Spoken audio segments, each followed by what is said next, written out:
Hello everyone, welcome back to the next chapter in the transition from Ottoman Empire to Turkish Republic. But before we begin, it takes a while to create videos between my job and everyday tasks, and a few extra dollars here and there can help me in paying for software and editing that saves me time, allowing me to post more content. Please consider clicking the like and subscribe buttons to bring my videos to more viewers, and consider helping support the channel on Patreon. Thank you. As the First World War began to brew, the Ottomans found themselves in a peculiar situation. Stay out of the conflict and lose any remaining international political influence, or join, even though they were financially and militarily exhausted. They saw the war coming and realized that the fighting was probably going to affect them.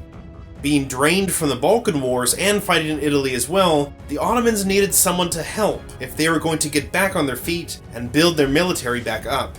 They sent out emissaries to practically every European nation to ask for an alliance. The Empire didn't seem to care who provided help, they just needed someone to back them up while they recovered their military and finances. They were rejected by most of the major powers, as they saw no benefit in helping the Empire out. Russia, however, the Ottoman archenemy, gave terms for an alliance which practically amounted to making the Ottomans a vassal state of the Russian Empire. The Ottomans, of course, refused. But when it seemed that all hope of assistance was gone, one European power emerged that was willing to give them a chance: Germany. Unlike the other major European powers who kicked off the colonial expansion craze, the Germans were late to the game, meaning their colonies were separated from Germany itself and isolated from one another.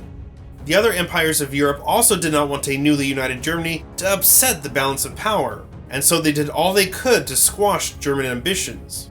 The Ottoman Empire, on the other hand, offered the connections the Germans wanted. With an Ottoman alliance, Germany could have an easier way to access India and East Asia. And by using the Ottoman routes into Arabia, the Germans also would have a better way to link their isolated African colonies and compete with the rest of Europe. It would be a good choice for the Ottomans as well, since they were in massive debt to France, Britain, and to a lesser extent, Germany. If the Ottomans could help pull off a victory in the coming conflict, they could possibly wipe their debt clean and finally take control of their finances once again. World War I began in 1914 following the incidents in, once again, the Balkans. Austria-Hungary's Archduke Ferdinand got the Princeps Special, and all the big powers began to gesture at each other and maneuver around for a fight. So, the Germans made a secret alliance with the Ottomans 6 days after Austria-Hungary declared a war on Serbia, absolving Ottoman debts and giving them money, weapons, and advice for the coming conflict. But even with this agreement, the Ottomans did not join the war directly with Germany, and waited until late October 1914, 3 months after the war began, to join the hostilities with an attack against Russia. Several fronts opened up for the Ottomans, which would last all the way to the end of the war. One campaign, however, was much more short-lived and proved that the Ottomans, although very weak, were still a force to be reckoned with. This was the Gallipoli Campaign, in which the Ottomans would have a clear victory over the Allies. The Allies were having trouble early on. The maneuvering on the Western Front had stopped, and trench warfare took over, with the Allies already having lost many of their experienced troops. But also, they were cut off. Russia was isolated from the other Allies, and the Central Powers blocked trade and contact between all of them. To solve the problem and help relieve Russian forces in the Caucasus, the British and French first tried to bribe the Ottomans to join their side, but to no avail. Then they decided that they would force the matter by opening up the Dardanelles. But how would the Allies do it? There was a naval bombardment proposed to destroy the Ottoman defenses, but using second-rate ships, running into sea mines, and Ottoman shells chasing away the minesweepers, the French and British fleets lost several ships with little to show for it. The Navy alone couldn't break the defenses, so a ground push was devised to knock out the shore guns and chase away the Ottoman defenders. Tens of thousands of men from France, Britain, New Zealand, and Australia, along with colonial troops from Senegal, Algeria, and Tunisia, were gathered to make one big sweep of the Ottoman defenses. Contempt for the Ottomans by Allied commanders gave a false sense of superiority, which effectively weakened training and planning. Supposedly, even a leaflet was passed out to the troops gathered in Egypt, detailing how to recognize Ottoman defeat. Turkish soldiers, as a rule, manifest their desire to surrender by holding their rifle butt upward and by waving clothes or rags of any color. An actual white flag should be regarded with the utmost suspicion, as a Turkish soldier is unlikely to possess anything of that color.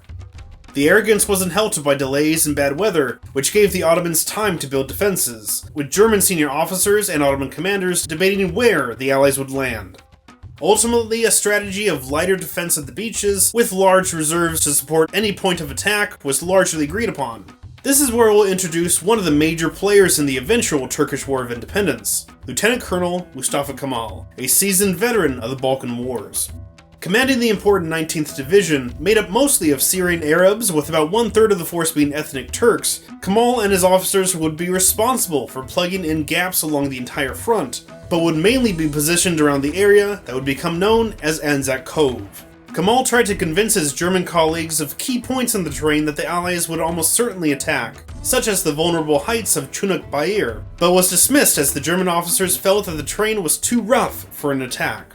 The landings began on April 25th, 1915, and immediately, almost everything that could go wrong did go wrong.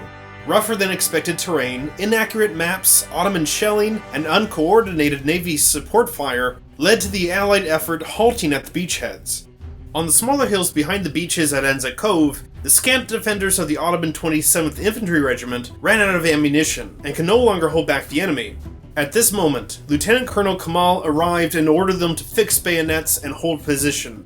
"I do not order you to fight, I order you to die. In the time which passes until we die, other troops and commanders can come forward and take our places."